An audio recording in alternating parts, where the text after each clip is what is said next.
relatively unusual for a design critic in that my career began in general journalism. So I worked for the Financial Times for 20 years. I wrote about politics, economics, corporate affairs. I was a foreign correspondent in Paris. And then I decided I wanted to focus on something I was really passionate about, and I chose design. I discovered it sort of by accident in the university library when I was a student, and found copies of Davos, the wonderful Italian design magazine, and so I went to every design exhibition I could, read lots of books, went to the Victoria and Albert Museum library to read up on design history on days off. I even took a week off to do it at one point.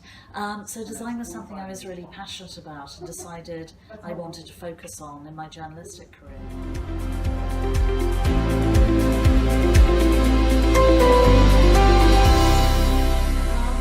I often think that I approach being a design critic as I did being a foreign correspondent, in that one of the great things about being a foreign correspondent is that you have to plunge in to situations you know nothing about in a country and a culture that isn't your own and make sense of them to the reader. And obviously the Financial Times trains you to do that with great rigour and discipline. So that very old-fashioned journalistic training has been very helpful to me as a design critic, because one of the things I love about design, and the reason I find it so interesting to write about, is that it affects every aspect of our lives. So once again, I have to be prepared to jump in and assess the value or otherwise of a design project in terms of whether it meets its objectives and has a positive or negative impact on the community that are affected by it.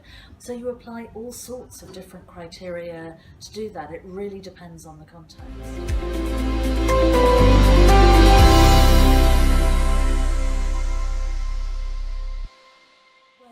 One of the wonderful things about design is it's such a dynamic discipline. New ideas are being exchanged all the time, and designers are coming up with extraordinary projects. So one really interesting project I came across was the work of a young Chinese designer, Jing He, who, for her graduation project at Design Academy Eindhoven in the Netherlands, had decided to investigate the construction of China's new design identity, which was obviously a hugely important issue for everybody in the global design community, not just in China, to address.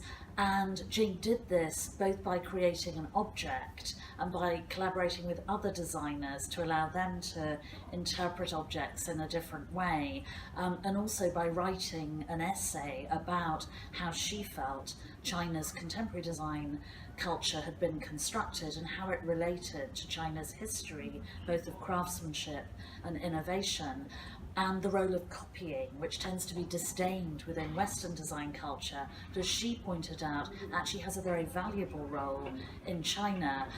So this I found completely fascinating, because it was telling me something I hadn't realised, would never have understood on my own, about a really fascinating aspect of contemporary design.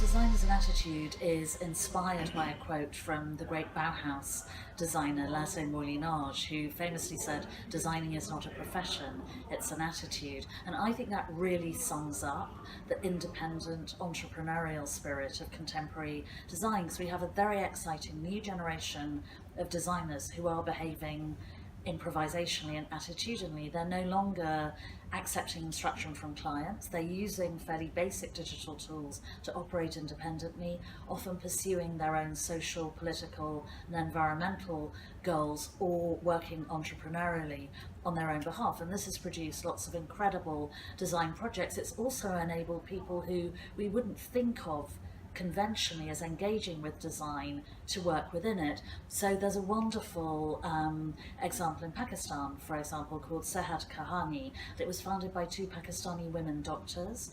Although the majority of medical students in Pakistan are women, many of those women graduate marry after graduation and come under family and cultural pressure to stop working, particularly when they have children. And so for women in Pakistan who prefer to be treated by a woman doctor, there are relatively few medical practitioners to treat them. 2 women doctors set up a telemedical network of what are called teleclinics, so they and other doctors can practice from their homes.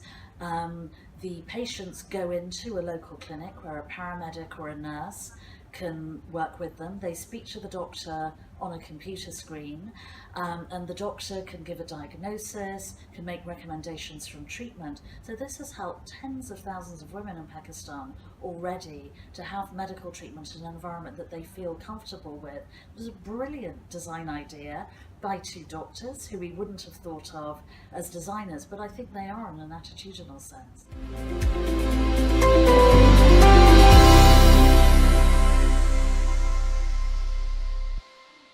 An optimistic person, so I tend not to focus on regrets, but one regret I do have for design in general is that the vast majority of people still think that design is just about styling, that it's a sort of visual or promotional tool.